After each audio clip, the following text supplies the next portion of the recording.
Vous l'avez dit, essentiellement de la réjouissance du côté ukrainien. Volodymyr Zelensky qui sur Twitter s'en félicite, l'un de ses ministres Kouleba également, et pour cause, c'est la première fois que l'Europe fournit du matériel de combat de fabrication européenne à l'Ukraine. Jusqu'ici, tous les chars qui avaient été fournis, notamment polonais, étaient de fabrication soviétique. Donc c'est une première pour l'Ukraine.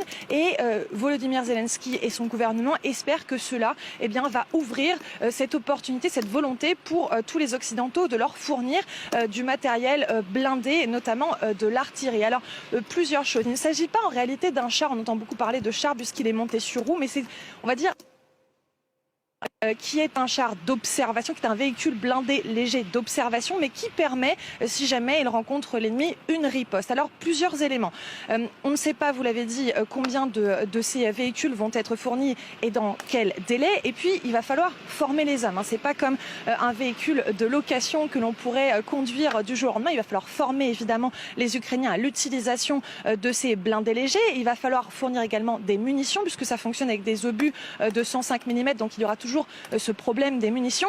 Et puis ensuite, deux choses. Premièrement, pour pouvoir utiliser ces blindés, il va falloir qu'ils gèlent en Ukraine. Et pour le moment, les températures sont plutôt clémentes, donc pas de contre-offensive possible pour les Ukrainiens. La deuxième chose, c'est que les Ukrainiens demandent surtout dans l'urgence, une protection de leur ciel, c'est-à-dire des systèmes de défense antiaérien. Et là-dessus, il y a encore des armes qui manquent selon le gouvernement de Volodymyr Zelensky. On rappelle que les États-Unis ont promis un système de batterie Patriot de défense du ciel, mais il ne sera pas livré avant au moins un mois et il faudra encore 6 mois pour former les Ukrainiens à l'utilisation de ce système de défense antiaérien.